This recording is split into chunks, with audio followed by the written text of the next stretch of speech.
need to make a confession at the outset here.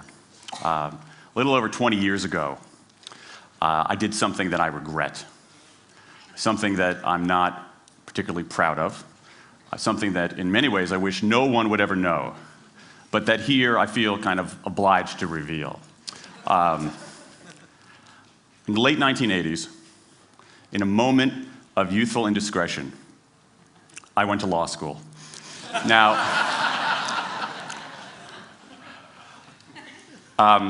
in America, law is a professional degree. You get your university degree, then you go on to law school. And when I got to law school, I didn't do very well. To put it mildly, I didn't do very well. I, in fact, graduated in the part of my law school class that made the top 90% possible. Thank you. I never practiced law a day in my life. I pretty much wasn't allowed to. But today, against my better judgment, against the advice of my own wife, I want to try to dust off some of those legal skills, what's left of those legal skills. I don't want to tell you a story. I want to make a case. I want to make a hard-headed, evidence-based, dare I say lawyerly case for rethinking how we run our businesses. So, ladies and gentlemen of the jury, take a look at this. This is called the candle problem. Some of you might have seen this before. It was created in 1945 by a psychologist named Carl Duncker.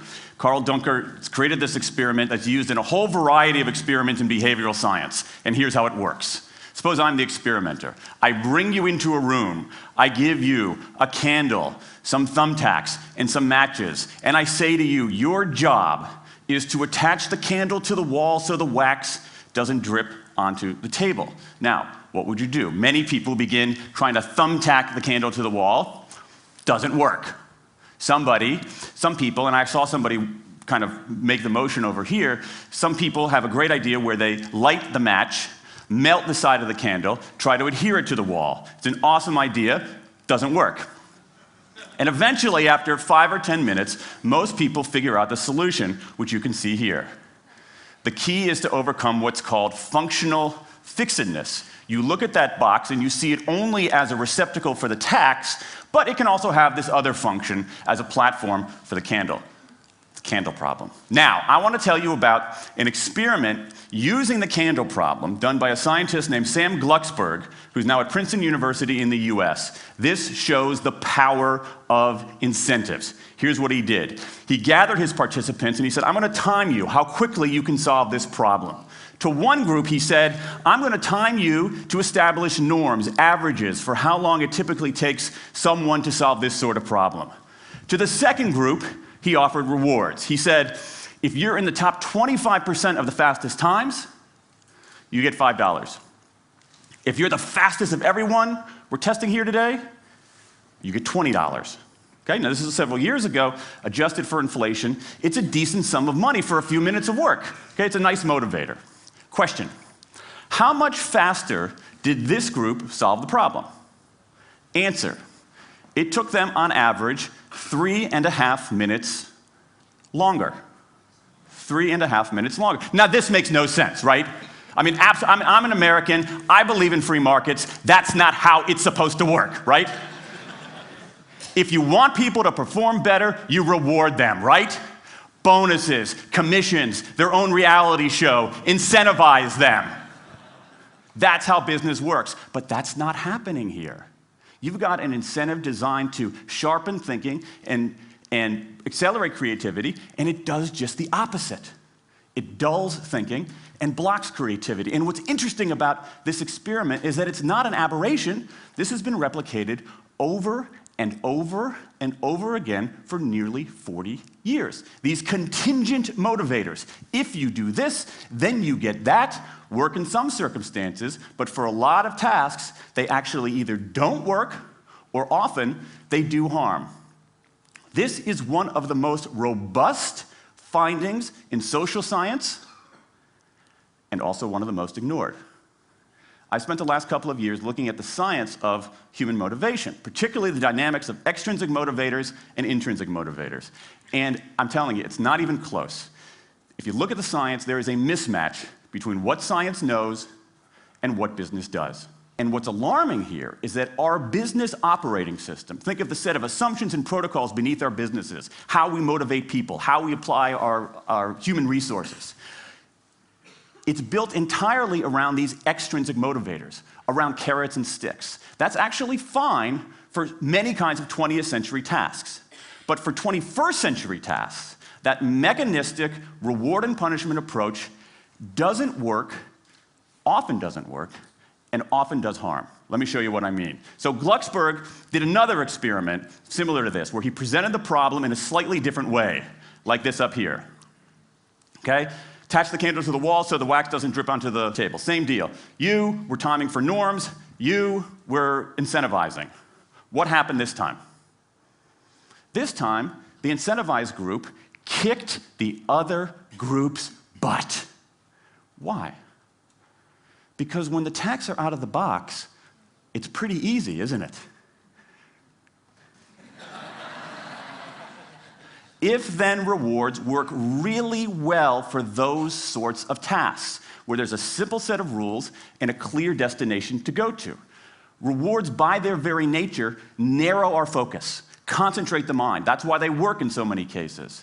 And so for tasks like this, a narrowed focus where you just see the goal right there, zoom straight ahead to it, they work really well.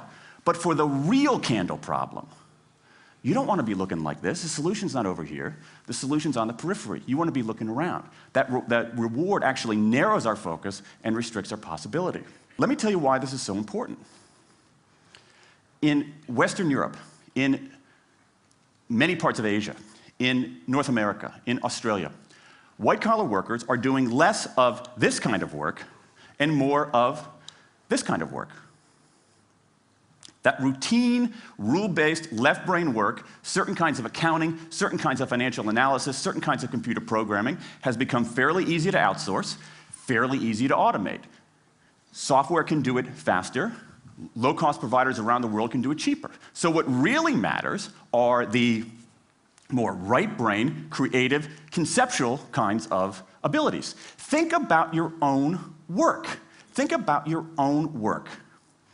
Are the problems that you face, or even the problems we've been talking about here, are those kinds of problems, do they have a clear set of rules and a single solution? No. The rules are mystifying. The solution, if it exists at all, is surprising and non-obvious. Everybody in this room is dealing with their own version of the candle problem.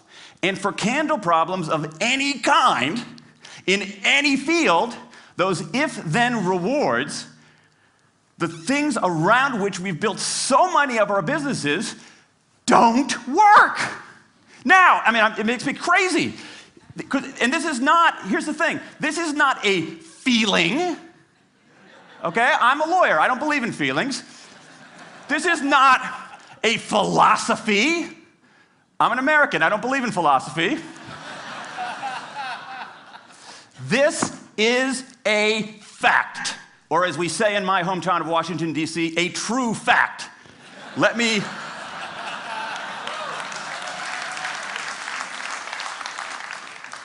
give you an example of what I mean. Let me marshal the evidence here, because I'm not telling you a story, I'm making a case, ladies and gentlemen of the jury. Some evidence. Dan Ariely, one of the great economists of our time, he and 3 colleagues did a study of some MIT students. They gave these MIT students a bunch of games that involved creativity and motor skills and concentration. And they offered them for performance 3 levels of rewards. Small reward, medium reward, large reward. Okay? Do really well, you get the large reward, on down. What happened? As long as the task involved only mechanical skill, bonuses worked as they would be expected. The higher the pay, the better the performance. Okay? But once the task called for even rudimentary cognitive skill, a larger reward led to poorer performance. Then they said, okay, let's see if there's any cultural bias here. Let's go to Madurai, India and test this. Standard of living is lower. In Madurai, a reward that's modest by North American standards is more meaningful there. Same deal. A bunch of games, 3 levels of rewards. What happens? People offered the medium level of rewards, did no better than people offered the small rewards. But this time, people offered the highest rewards. They did worst of all.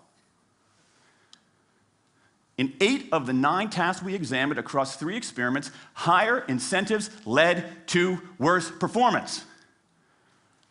Is this some kind of touchy-feely socialist conspiracy going on here? No, these are economists from MIT, from Carnegie Mellon, from the University of Chicago. And do you know who sponsored this research? The Federal Reserve Bank of the United States. That's the American experience. Let's go across the pond to the London School of Economics. LSE, London School of Economics, alma mater of 11 Nobel laureates in economics. Training ground for great economic thinkers like George Soros and Friedrich Hayek and Mick Jagger. Just last month, economists at LSE looked at 51 studies of pay-for-performance plans inside of companies. Here's what the economists there said. We find that financial incentives can result in a negative impact on overall performance.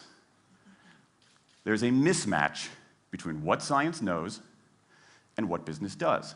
And what worries me as we stand here in the rubble of the economic collapse is that too many organizations are making their decisions, their policies about talent and people, based on assumptions that are outdated, unexamined, and rooted more in folklore than in science. And if we really want to get out of this economic mess, and if we really want high performance on those definitional tasks of the 21st century, the solution is not to do more of the wrong things, to entice people with a sweeter carrot or threaten them with a sharper stick. We need a whole new approach. The good news about all this is that the scientists who've been studying motivation have given us this new approach. It's an approach built much more around intrinsic motivation, around the desire to do things because they matter, because we like it, because they're interesting, because they're part of something important. And to my mind, that new operating system for our businesses revolves around 3 elements: autonomy, mastery, and purpose. Autonomy, the urge to direct our own lives. Mastery, the desire to get better and better at something that matters. And purpose, the yearning to do what we do in the service of something larger than ourselves. These are the building blocks of an entirely new operating system for our businesses. I want to talk today only about autonomy. In the 20th century, we came up with this idea of management. Management did not emanate from nature. Okay? Management isn't, it's not a tree, it's a television set. Okay? Somebody invented it. And it doesn't mean it's going to work forever. Management is great. Traditional notions of management are great if you want compliance. But if you want engagement, self-direction works better. Let me give you some examples of some kind of radical notions of self-direction. And what this means, you don't see a lot of it, but you see the first stirrings of something really interesting going on. Because what it means is, it means paying people adequately and fairly, absolutely. Getting the issue of money off the table, and then giving people lots of autonomy. Let me give you some examples. How many of you have heard of the company Atlassian? Okay, looks like less than half. Atlassian is an Australian software company, and they do something incredibly cool. A few times a year, they tell their engineers, go for the next 24 hours and work on anything you want. As long as it's not part of your regular job. Work on anything you want. So the engineers use this time to come up with a cool patch of code, to come up with an elegant hack. Then they present all of these stuff that they've developed to their teammates, to the rest of the company, in this wild and woolly all-hands meeting at the end of the day. And then, being Australians, everybody has a beer. They call them FedEx days. Why? Because you have to deliver something overnight. It's not bad. It's a huge trademark violation, but it's pretty clever. That one day of intense autonomy has produced a whole array of software fixes that might never have existed. And it's worked so well that Atlassian has taken it to the next level with 20% time, done famously at Google, where engineers can spend 20% of their time working on anything they want. They have autonomy over their time, their task, their team, their technique. Okay? Radical amounts of autonomy. And at Google, as many of you know, about half of the new products in a typical year are birthed during that 20% time. Things like Gmail, Orkut, Google News. Let me give you an even more radical example of it. Something called the results-only work environment, the ROWE, created by 2 American consultants in place at about a dozen companies around North America. In a row, people don't have schedules. They show up when they want. They don't have to be in the office at a certain time or any time. They just have to get their work done. How they do it, when they do it, where they do it, is totally up to them. Meetings in these kinds of environments are optional. What happens? Almost across the board. Productivity goes up, worker engagement goes up, worker satisfaction goes up, turnover goes down. Autonomy, mastery, and purpose. These are the building blocks of a new way of doing things. Now, some of you might look at this and say, that sounds nice, but it's utopian. And I say, nope. I have proof. In the mid-1990s, Microsoft started an encyclopedia called Encarta. They had deployed all the right incentives. All the right incentives. They paid professionals to write and edit thousands of articles. Well-compensated managers oversaw the whole thing to make sure it came in on budget and on time. A few years later, another encyclopedia got started. Different model, right? Do it for fun. No one gets paid a cent or a euro or a yen. Do it because you like to do it. Now, if you had, just 10 years ago, if you had gone to an economist anywhere and said, hey, I got these 2 different models for creating an encyclopedia. If they went head-to-head, who would win?